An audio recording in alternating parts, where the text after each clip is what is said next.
¿Dónde puede esconderse un elefante? Un día, Trompón el elefante jugaba al escondite con unos amigos. A Trompón no le gustaba jugar al escondite porque siempre le descubrían antes que a los otros. Ya te vemos, Trompón. Decían sus amigos. No hay derecho, Decía Trompón. soy demasiado grandote, no tengo dónde esconderme. En esto apareció volando un pájaro y exclamó. ¡Se acercan los cazadores! ¡A ocultarse todo el mundo! ¡Ay de mí! Dijo Trompón. No tengo dónde esconderme. No te preocupes, dijo el tigre. Túmbate entre la hierba y los cazadores no te verán. Fíjate en mí.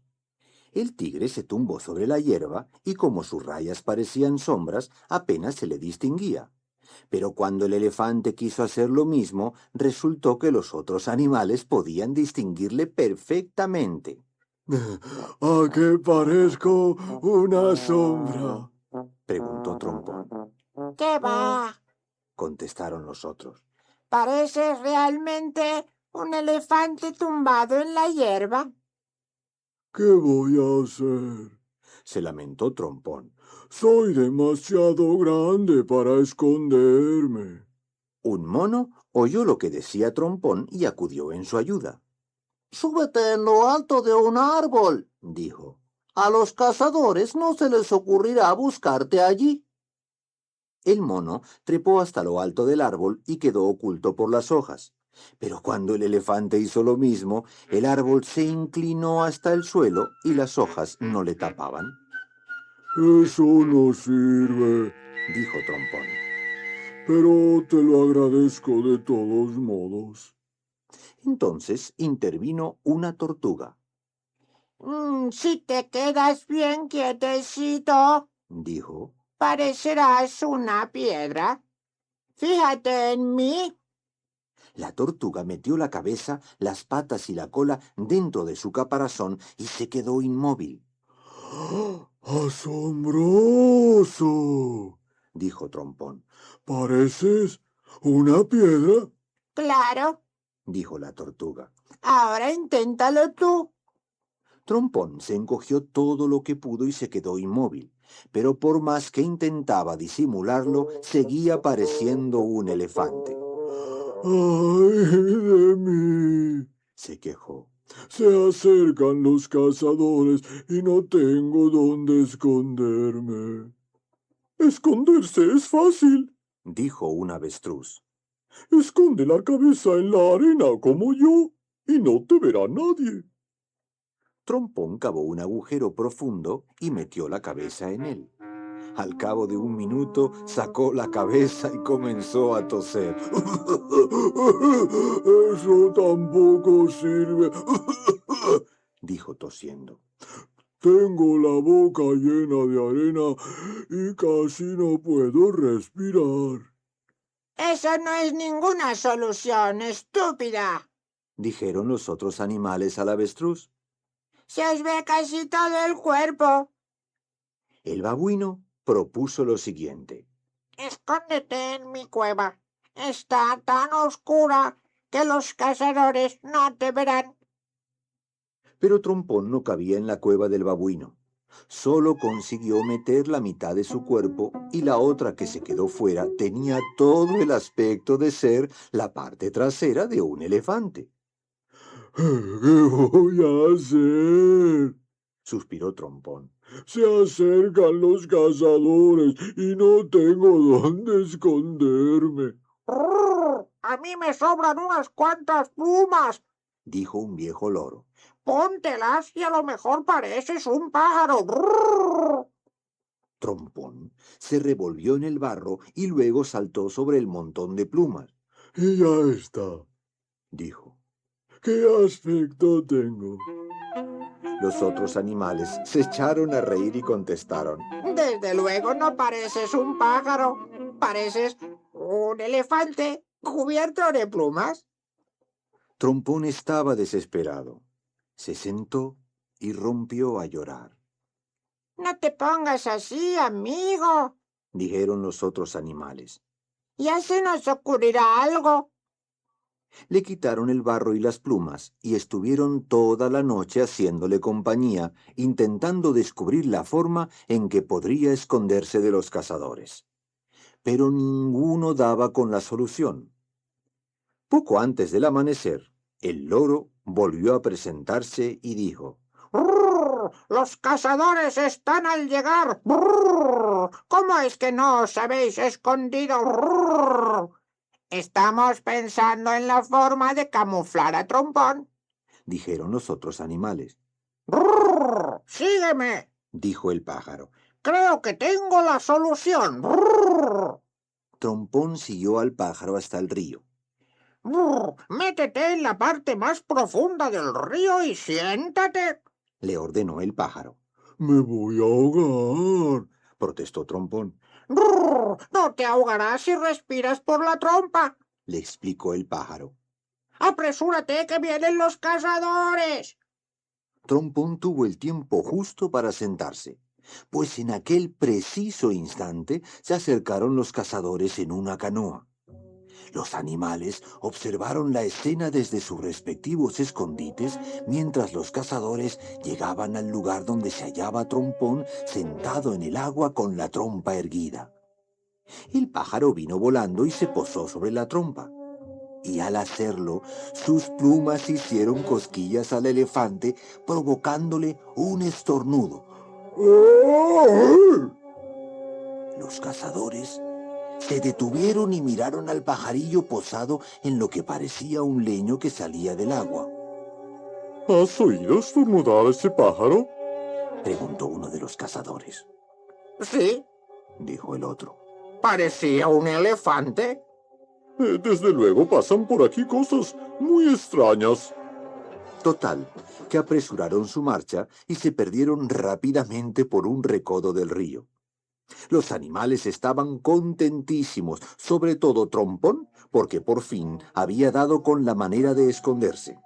Pasaron todo el día bailando y divirtiéndose, y cuando a sus compañeros animales ya les flaqueaban las fuerzas, a Trompón todavía les sobraban energías para continuar.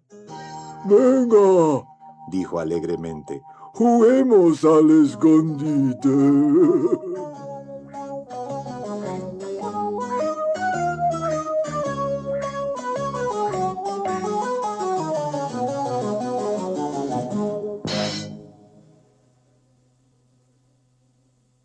El capitán Bocanegra.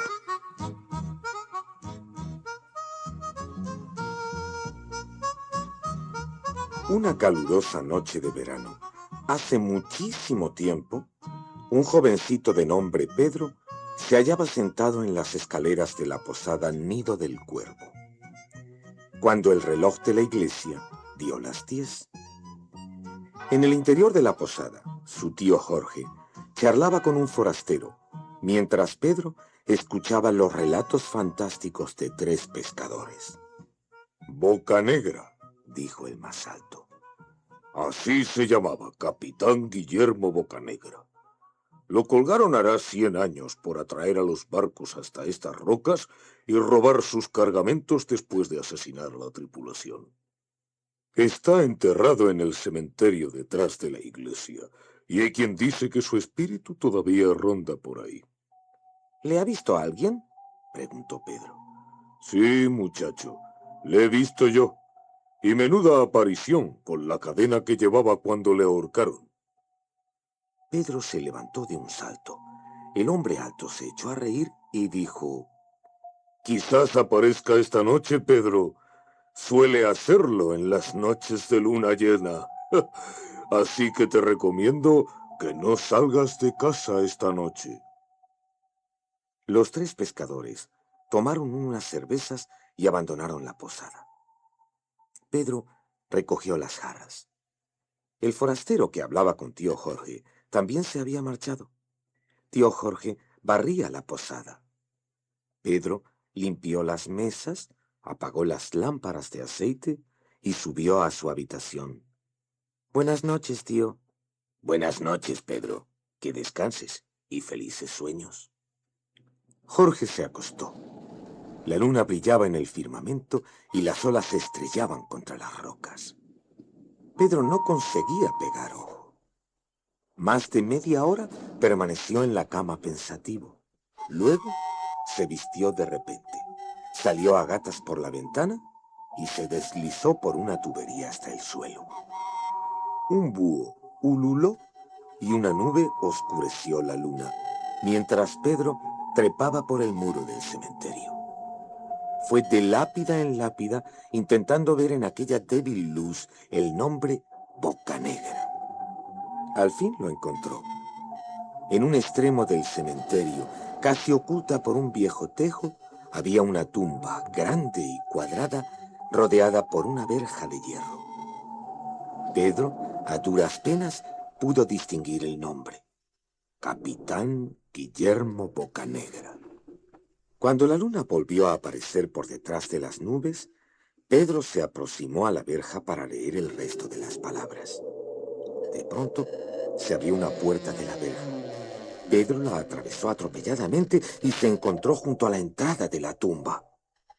Sobre esta había un pomo de bronce que la luna iluminaba. Sin apenas atreverse a respirar, Pedro agarró el pesado pomo y tiró de él con fuerza. Entonces se abrió la enorme losa de piedra, y ante su asombro, Pedro se halló de repente en el interior de la tumba. Se hallaba en lo alto de unas largas y estrechas escaleras. El aire parecía viciado, y un murciélago salió del interior de la tumba rozando el cabello de Pedro. Un escalofrío le recorrió el cuerpo, mas no podía detenerse. Bajó las escaleras en silencio, dejándose guiar por la luz de la luna. De pronto, con un ruido seco, la puerta de la tumba se cerró a sus espaldas y Pedro se encontró atrapado en la oscuridad.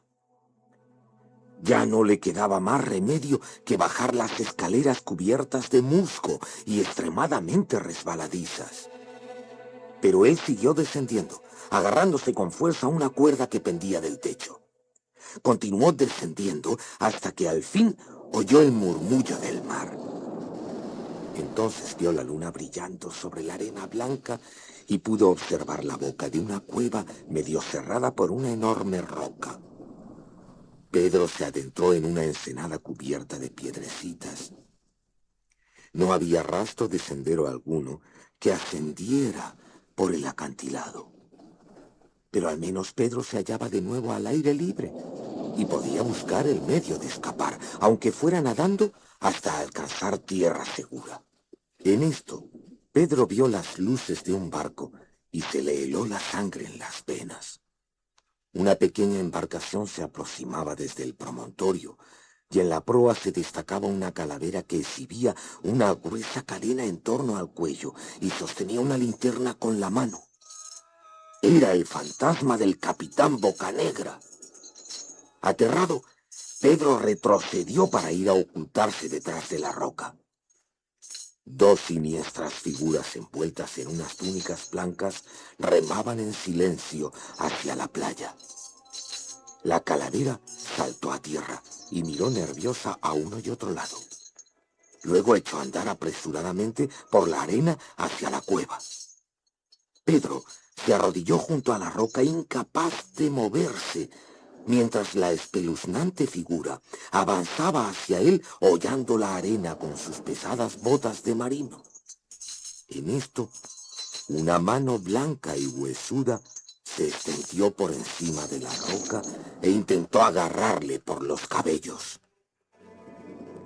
Soy el capitán Bocanegra, pirata causante de naufragios y asesino de niños.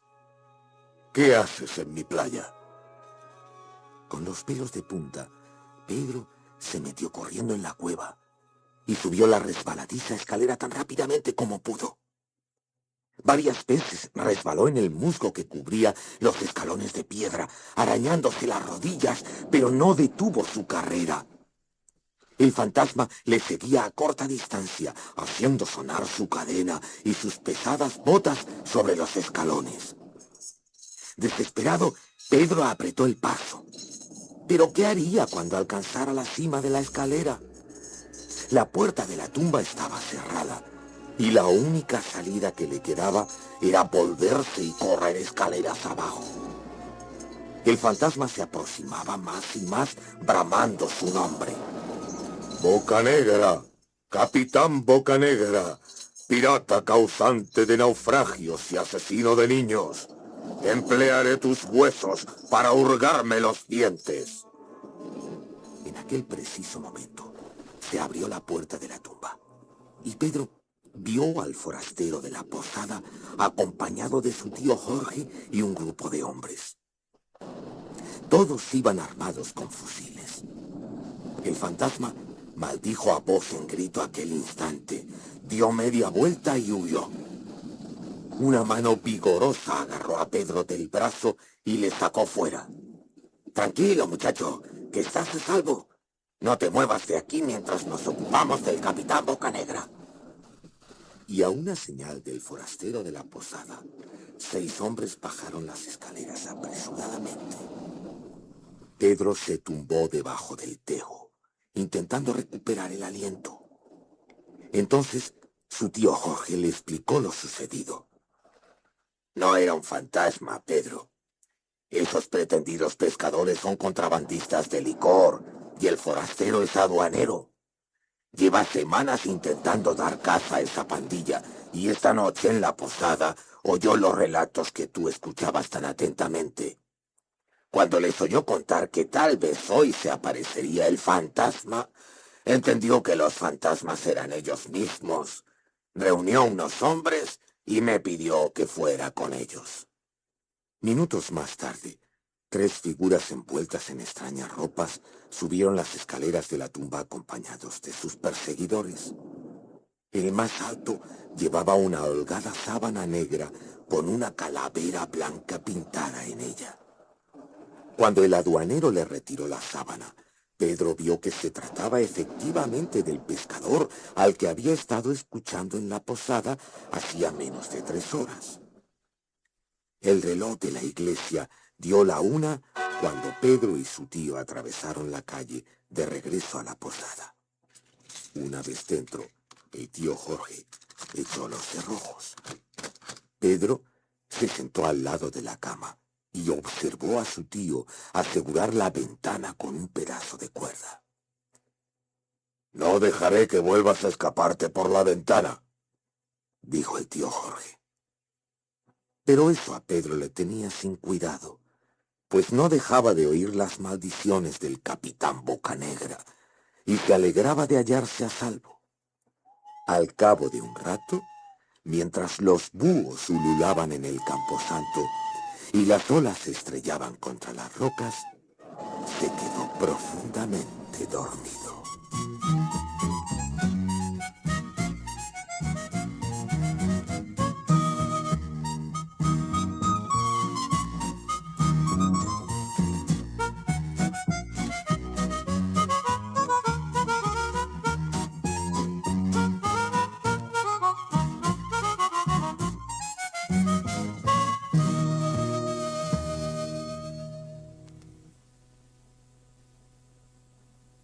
La rata embrujada.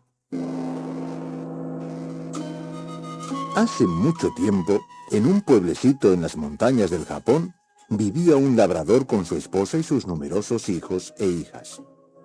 La familia era muy pobre, de modo que todos los hijos debían ponerse a trabajar en los campos tan pronto como tenían edad para hacerlo. Pero el hijo menor, Kami, era demasiado pequeño y débil para trabajar. Como era un chico inteligente, sus padres decidieron que se hiciera monje, y un día le llevaron a un monasterio y pidieron al abad que lo admitiese. Kami no tardó en aprender las enseñanzas impartidas por los monjes, pero tenía un grave defecto. Le entusiasmaba ponerse a dibujar gatos cuando debía estar estudiando. Los dibujaba en todas partes, incluso en lugares prohibidos como los márgenes de los libros sagrados y en los biombos, muros y pilares del templo. Y por más que le reprendía el abad, Kami no podía dejar de dibujar, pues era un artista nato. Kami vivió y estudió en el monasterio durante un tiempo hasta que un día le llamó el abad y le dijo: No podemos enseñarte más, Kami. Jamás serás un buen monje, pero tal vez llegues a ser un buen pintor. Debes abandonar el monasterio, pero antes de partir, escucha atentamente lo que voy a decirte y no lo olvides nunca. Evita de noche los espacios amplios y permanece en lugares reducidos. Kami no comprendió el significado de aquello, mientras hacía un fardo con sus escasas pertenencias y se alejaba del monasterio. No dejó de darle vueltas en la cabeza. No sabía a dónde ir ni qué hacer. No podía regresar a casa, pues sus padres eran demasiado pobres para hacerse cargo de él. Entonces recordó el monasterio de Mikoto, que estaba a unos 15 kilómetros de distancia. Tal vez aquellos monjes accederían a admitirlo y emprendió el camino hacia Mikoto. Kami ignoraba que aquel monasterio se hallaba entonces cerrado. Varios meses atrás, una inmensa rata embrujada había hecho su aparición en un nebuloso atardecer, y todos los monjes habían huido del lugar con el miedo metido en el cuerpo. Desde aquella terrible noche, un centenar de bravos guerreros habían acudido allí para dar caza a la rata embrujada, mas ninguno había vuelto a ser visto. Cuando Kami llegó a Mikoto, había anochecido y todo estaba en silencio. Fuera del templo ardía una hilera de linternas doradas. Los lugareños decían que eran las luces del diablo que la rata embrujada había encendido para atraer a los caminantes y hacer que entraran a reposar. Kami subió confiado las escaleras del templo. Vio que no había nadie en el interior, pero estaba tan fatigado que se sentó en el suelo y aguardó a que apareciera alguna persona. Kami observó que el vestíbulo estaba cubierto por una gruesa capa de polvo y que de los pilares pendían telarañas. Entonces pensó que si los monjes le rechazaban como novicio, probablemente le darían empleo para que se encargara de limpiar el templo. Esa idea le alegró, pero todavía se puso más contento al descubrir unos grandes biombos blancos y una caja de tintas y pinceles. Kami permaneció varias horas sentado pintando gatos en los biombos del templo. Luego, poco antes de la medianoche, se tumbó en el suelo a descansar.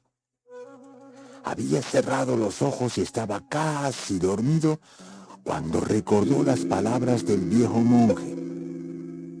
Evita de noche los espacios amplios y permanece en lugares reducidos. Con un sobresalto, Kami se despertó del todo. El templo era amplio y silencioso, y de pronto sintió miedo. Se puso en pie y buscó con la mirada una habitación más reducida donde poder dormir seguro. En un extremo del vestíbulo había una pequeña habitación desocupada con una puerta corredera. Kami penetró en ella, se tumbó en un rincón hecho un ovillo como un gato y cayó en un sueño ligero. Una hora antes del amanecer, una inmensa sombra negra apareció en la pared del templo. Todas las linternas doradas se apagaron súbitamente. Momentos más tarde, Kami se despertó al oír un ruido espeluznante hecho de silbidos y chillidos. Permaneció agazapado en el rincón sin atreverse a mirar por la puerta corredera, sin apenas atreverse a respirar. Los espantosos chillidos fueron aumentando de volumen hasta que pareció como si todo el templo se estremeciera. Súbitamente cesaron los ruidos. Durante el largo silencio que siguió, Kami permaneció tendido en el rincón completamente inmóvil hasta que los primeros rayos del sol iluminaron la pequeña habitación. Al fin, Kami se puso en pie y salió sigilosamente de la estancia. En el vestíbulo del templo, Tendida frente a los biombos, yacía la monstruosa rata embrujada más grande y aterradora que un rinoceronte, muerta en un charco de sangre.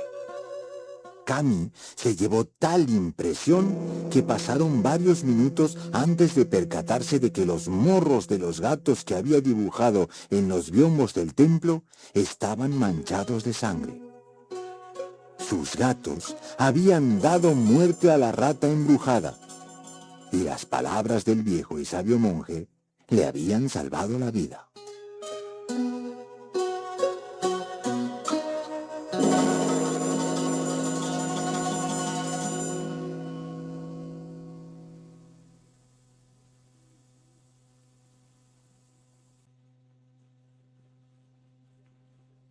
Pulgarcita.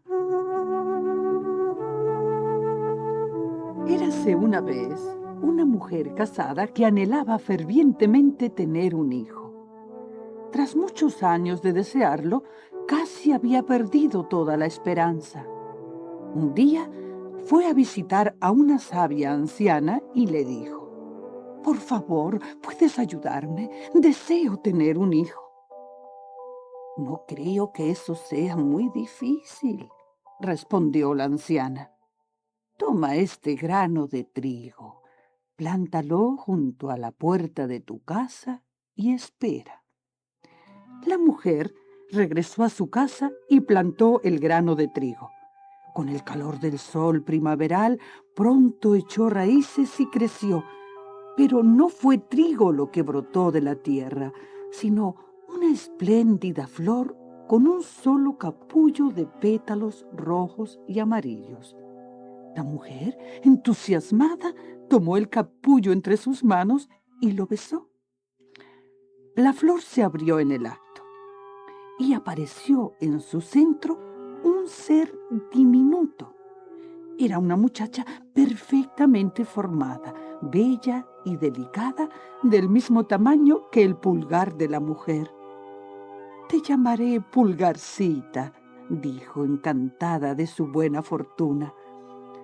Hizo para la niña una cuna con la mitad de una cáscara de nuez y la cubrió con un pétalo de rosa. Durante varios meses vivieron juntas en su rústica casita, mientras la mujer andaba atareada limpiando la cocina o cuidando el jardín. Pulgarcita, que nunca se separaba de ella, cantaba o contaba cuentos para que las horas le pasaran más deprisa. Pero su felicidad no había de durar. Una noche, cuando Pulgarcita se hallaba acostada en su camita, entró por la ventana abierta un sapo grande y feo y se acercó a la muchacha que dormía. «¡Qué belleza! Sería una esposa maravillosa para mi hijo», dijo el sapo. Y tomando la cáscara de nuez, salió nuevamente por la ventana y se alejó dando brincos hacia su casa situada en la parte más cenagosa de la ribera. «¡Mira lo que te traigo!», dijo a su hijo. «¿Verdad que es hermosa?». El sapito, que era casi tan feo como su padre, miró a Pulgarcita con sus ojos saltones, croando y lleno de asombro. «No hagas ruido, que la vas a despertar», le respondió su padre. «Ponte a fabricar una casa para ella mientras yo me aseguro de que no puede escapar por ningún lado». El gordo y feo sapo se dirigió nadando hasta el nenúfar más próximo y allí dejó a Pulgarcita, que seguía durmiendo plácidamente. Cuando la diminuta niña se despertó a la mañana siguiente y se encontró a solas sobre la flor en medio de un arroyo, sintió pánico. En esto aparecieron nadando el sapo y su hijo. «Este será tu marido», dijo papá sapo. «Estamos decorando una casa en el lodo para que vivas en ella». Y diciendo esto, se alejaron de nuevo, dejando a Pulgarcita sola sobre el nenúfar. Pulgarcita se echó a llorar, pues no deseaba casarse con aquel sapo tan feo y vivir en una casa de lodo. Pero no tardaría en recibir ayuda. Los pececillos del arroyo habían escuchado las palabras del sapo y en cuanto padre e hijo se hubieron alejado, sacaron la cabeza del agua para contemplar a la diminuta muchacha. «Por favor, sálvenme de esos sapos», suplicó Pulgarcita mientras las lágrimas rodaban por sus mejillas. «No quiero casarme». Los pececillos se pusieron a mordisquear el tallo del nenúfar hasta que se desprendió la hoja y se alejó flotando río abajo. Pulgarcita estaba tan contenta de haber logrado escapar que comenzó a cantar. Una mariposa, al oír su voz, se posó sobre la hoja del nenúfar. Pulgarcita tomó una cinta de seda de su vestido y ató un extremo a la cintura de la mariposa y el otro a la hoja. La mariposa volvió a levantar el vuelo y a tirar de la hoja, y ambas comenzaron a deslizarse juntas por el arroyo. Pero un enorme insecto de alas correosas había oído también cantar a Pulgarcita y se acercó zumbando para mirarla más de cerca. Al contemplar la belleza de la niña, quedó tan impresionado que la tomó en sus garras y la transportó hasta la copa de un árbol.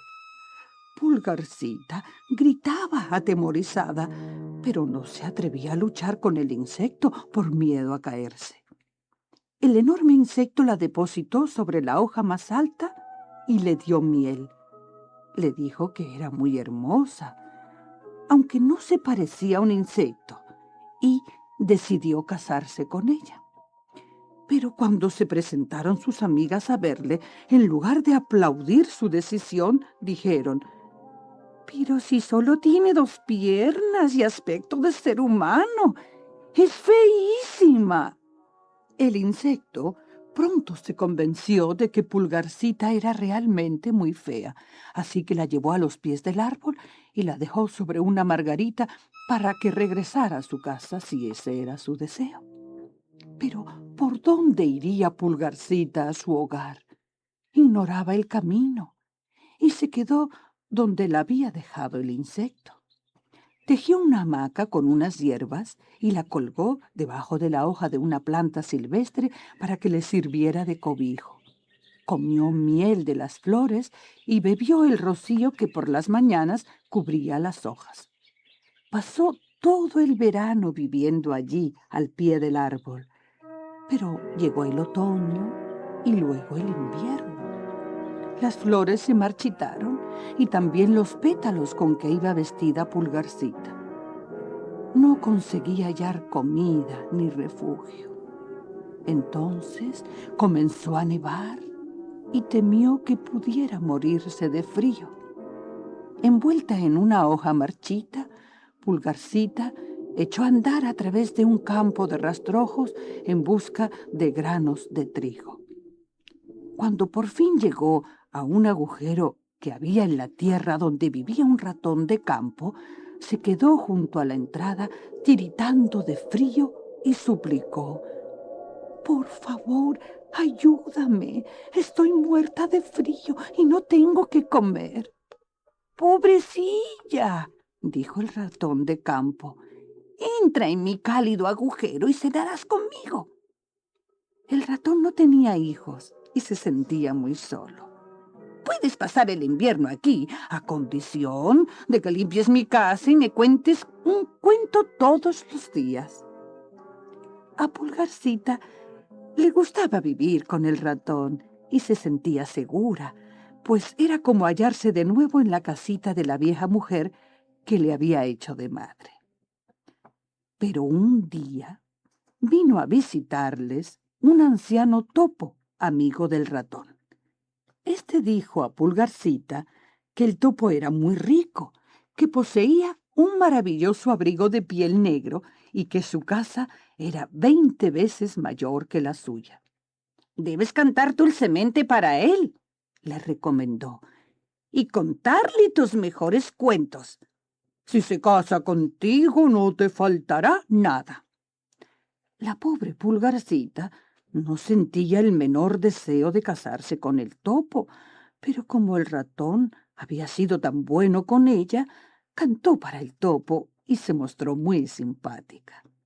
El topo quedó prendado de su hermosa voz y a la semana siguiente invitó a Pulgarcita y al ratón a cenar con él. El topo los condujo por un largo y oscuro pasadizo subterráneo hasta su morada. Por el camino se tropezaron con un objeto frío y cubierto de plumas, y el topo abrió una claraboya en lo alto para ver de qué se trataba. «Bah», dijo, «no es más que una golondrina muerta. ¡Qué desgracia ser pájaro! Se pasan el verano cantando y cuando llega el invierno se mueren de hambre y de frío». Y diciendo esto, apartó al pájaro de un puntapié. Pero Pulgarcita sentía lástima del pájaro y no dejaba de pensar en él ni siquiera cuando el topo le contó unos chistes. Aquella noche, al regresar a casa, apoyó un instante su cabeza sobre el pecho del pájaro y se quedó sorprendida al oír que el corazón de la golondrina, aunque muy débilmente, todavía latía. Cuando se hubo acostado el ratón, Pulgarcita regresó de puntillas al pasadizo.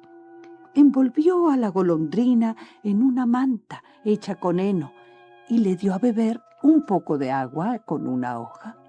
Al cabo de un rato, la golondrina dijo: «Gracias, mi dulce niña, ya me siento mucho mejor. Pronto habré recuperado las fuerzas y podré volar». «No, no, fuera hace mucho frío, te helarías. Debes permanecer aquí». Pulgarcita cuidó de la maltrecha golondrina durante todo el invierno. Durante aquellos fríos y sombríos meses, Pulgarcita no dejaba de soñar con el verano, deseosa de poder salir al exterior. Cuando llegó la primavera, el ratón le anunció: «Eres una chica con suerte, Pulgarcita. El topo desea casarse contigo». Pulgarcita rompió a llorar y dijo: «Pero yo no quiero casarme con él, es demasiado viejo. Además, si me caso con el topo, tendré que vivir siempre bajo tierra». «¡Tonterías!», gritó el ratón. «Será un marido excelente. Como vuelvas a decir esas tonterías, te pego un mordisco». Todos los días se presentaba el topo y Pulgarcita se sentía cada vez más desesperada. Faltaba menos de una semana para que se celebrara la boda. Una noche, a última hora, cuando fue de puntillas a ver a la golondrina, la halló con las alas desplegadas en pleno ejercicio de recuperación. «Ya me siento con fuerzas suficientes para volar, Pulgarcita. Tú me has salvado la vida. ¿Puedo hacer algo para recompensarte?» «Oh, sí, llévame contigo», exclamó Pulgarcita, sin apenas atreverse a confiar en tanta suerte. «Ayúdame a huir del topo». «Pues súbete a mi espalda y nos iremos volando de aquí». Cuando despuntó el día, abrieron la claraboya del pasadizo y salieron en vuelo rumbo al sol. Volaron muy alto, remontándose más y más hasta alcanzar una tierra cálida donde era ya verano. Al fin se posaron en un prado de flores radiantes. La golondrina depositó a Pulgarcita junto a un hermoso capullo rojo y amarillo. «¡Qué muchacha tan bella!», dijo la voz de un joven. «Deseo que te quedes aquí». Pulgarcita levantó la vista y se quedó atónita al ver sobre la flor a un apuesto príncipe no mayor que ella misma. Con una profunda reverencia, el príncipe se quitó su corona de oro y la colocó en la cabeza de Pulgarcita. «¿Quieres quedarte aquí y ser nuestra reina de las flores?». Pulgarcita vacilaba. hasta que de todas las flores del prado surgieron unas hadas cargadas de obsequios. Una de ellas, la más pequeña y dulce, le regaló unas alas para que Pulgarcita pudiera volar como ellas. El príncipe le preguntó de nuevo: ¿quieres quedarte aquí y ser mi esposa? «Oh, sí, desde luego», contestó Pulgarcita. Y la golondrina cantó para ellos todo el verano, dulce y armoniosamente.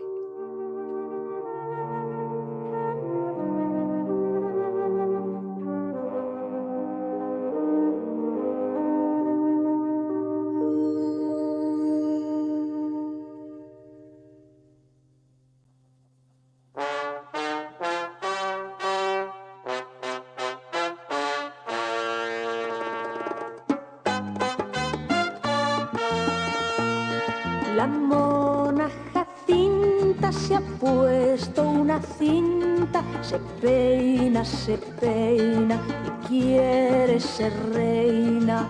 Ay, no te rías de sus monerías. Mas la pobre mona no tiene corona, tiene una galera de hoja de higuera. Ay, no te rías de sus monerías. Un loro bandido le vende un vestido, un manto con plumas y un collar de espumas. Ay, no te rías de sus monerías. Al verse en la fuente dice alegremente: qué mona preciosa, parece una rosa. Ay, no te rías de sus monerías. Levanta un castillo de un solo ladrillo, rodeado de flores y sapos cantores. Ay, no te rías de sus monerías. La mona cocina con leche y harina, prepara la sopa y tiende la ropa. Ay, no te rías de sus monerías. Su marido mono se sienta en el trono, sus hijas monitas en 4 sillitas. Ay, no te rías de sus monerías.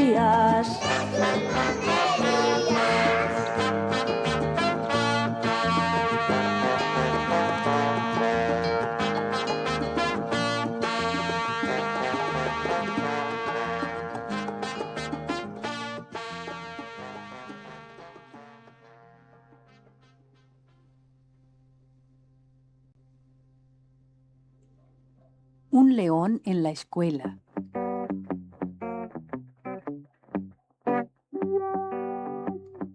Érase una vez una niña a quien no le gustaba ir a la escuela. Siempre salía tarde de casa y luego tenía que apresurarse, a pesar de lo cual nunca llegaba a tiempo. Una mañana se dirigía rápidamente a la escuela como de costumbre, cuando al doblar una esquina vio a un león que la estaba esperando. El león la miró con sus ojos amarillos y soltó un gruñido. La niña pudo observar que sus dientes eran afilados como cuchillos. «Si no me llevas contigo a la escuela, te comeré», dijo el león. «No puedo», dijo la niña. «La maestra no quiere que llevemos a animalitos domésticos a la escuela». «Yo no soy un animalito doméstico», replicó el león, soltando otro gruñido y meneando la cola de un lado para otro. Está bien, dijo la niña al ver lo irritado que estaba. pero iré montada encima de ti. De acuerdo. Dijo el león, que se agachó para que la niña pudiera subirse y agarrarse a la melena. La niña y el león entraron en la clase cuando la maestra pasaba lista. Al verlos, se detuvo y dijo a la niña: Sabes de sobra que no está permitido traer animalitos a la escuela. El león comenzó a menear la cola y la niña se apresuró a responder: No es un animalito, es un amigo que me ha acompañado a la escuela. La maestra preguntó: ¿Cómo se llama? Noel, dijo la niña. Como sabía que no era prudente decirle a la maestra que su amigo se llamaba León, volvió su nombre del revés y se quedó en Noel. La maestra añadió el nombre a la lista de alumnos y terminó de pasar lista. Margarita Gutiérrez, dijo. presente, respondió la niña. Noel, dijo la profesora. presente. Dijo el león entre dientes, abriendo la boca lo menos posible para que la maestra no viera sus afilados dientes. El león tomó asiento junto a la niña y estuvo muy formalito durante toda la clase. A la hora del recreo, la niña y el león salieron al patio. Todos los niños dejaron de jugar para mirar al león y luego reanudaron sus juegos. La niña fue a colocarse en un rincón del patio junto al león. ¿Por qué no jugamos como hacen los demás? Preguntó el león. La niña contestó: no me gusta jugar porque algunos chicos mayores son unos brutos y nos tiran al suelo sin querer. El león soltó un gruñido y dijo: A mí no me tirarían. Hay un chico grandote, el más grande de todos, dijo la niña, que se llama Juan Largo y cuando me tira al suelo lo hace adrede. ¿Quién es? Enséñamelo, dijo el león. La niña le indicó el chico en cuestión. Ajá, dijo el león. ¿Con qué es ese? En aquel preciso momento, Juan Largo se acercó a la niña corriendo y describiendo unos círculos que le permitían una lenta aproximación. ¡Apártate!, dijo el león. porque vas a tirar a mi amiguita al suelo. ¡Anda! ¡Vete de aquí! ¡No me da la gana!, dijo Juan Largo. La niña se refugió detrás del león y éste comenzó a menear el rabo mientras Juan Largo se aproximaba cada vez más. Cuando el león lanzó un rugido y Juan vio los colmillos del animal afilados como cuchillos, se paró en seco y se quedó mirándole. El león abrió la boca de par en par y Juan Largo pudo ver que era oscura y profunda como un túnel. El chico se puso pálido. El león lanzó otro rugido y otro más. Todos los profesores salieron a ver qué pasaba. Los niños dejaron de jugar y se metieron los dedos en las orejas. Juan Largo se dio media vuelta y echó a correr a través del patio, cruzó las puertas del colegio y no paró de correr hasta llegar a su casa sano y salvo. La niña salió de su escondite y dijo: pero si resulta que es un cobarde, ya no volveré a tenerle miedo.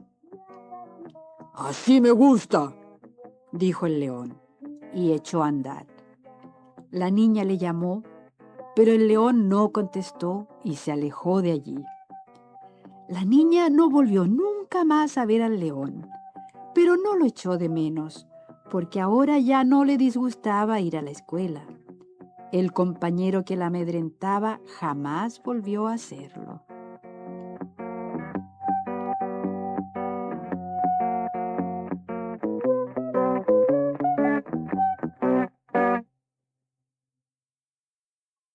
Pipo en Arcadia.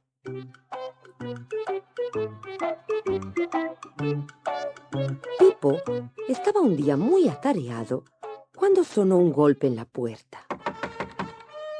Pipo, necesitamos tu ayuda. Han raptado a la princesa. Mira, esta es la nota del rescate. Páganos 10 monedas si quieres que te devolvamos a la princesa. Firmado, los hermanos Rufianes, Montaña Negra. No se preocupe, Majestad. Yo la rescataré sin tener que pagar las 10 monedas que piden los malhechores. ¡Rápido, aspiradora! ¡Allí! Esa debe ser la Montaña Negra. Aterriza sobre ella. ¡Mira, aspiradora!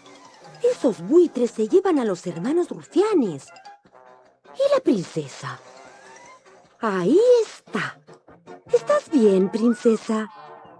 Me encuentro bien, Pipo. ¡Qué alegría de verte! Oh, Pipo, ¿cómo haremos para huir? La aspiradora se encargará de eso, princesa. ¡Cuidado, Pipo! Se acercan los hermanos Rufianes. ¿Qué haremos ahora? Descuida, princesa. No volverán a acercarse a ti. Yo les detendré. ¡Largaos, pajarracos! ¡O voy a enfadarme de verdad! Mira, Pipo. La aspiradora está muy enfadada. Los está atacando a todos. ¡Ataquen, idiotas! ¡Ataquen! No es más que un trasto de hojalata que vuela. Ahora sí que la has hecho buena. No debiste decir eso. ¡Ah! ¡Estamos perdidos! ¡Caemos! ¡Nos precipitamos al mar! Mira, princesa. La aspiradora les ha demostrado de lo que es capaz. ¡Nos las pagarás, Pipo! ¡Espera a que nos hayamos secado! ¡Chis! Va. ¿Creen que tenemos miedo de un par de estúpidos como ustedes, rufianes? Bien, Pipo. No sé cómo darte las gracias. Ha sido un placer, Majestad, y un honor.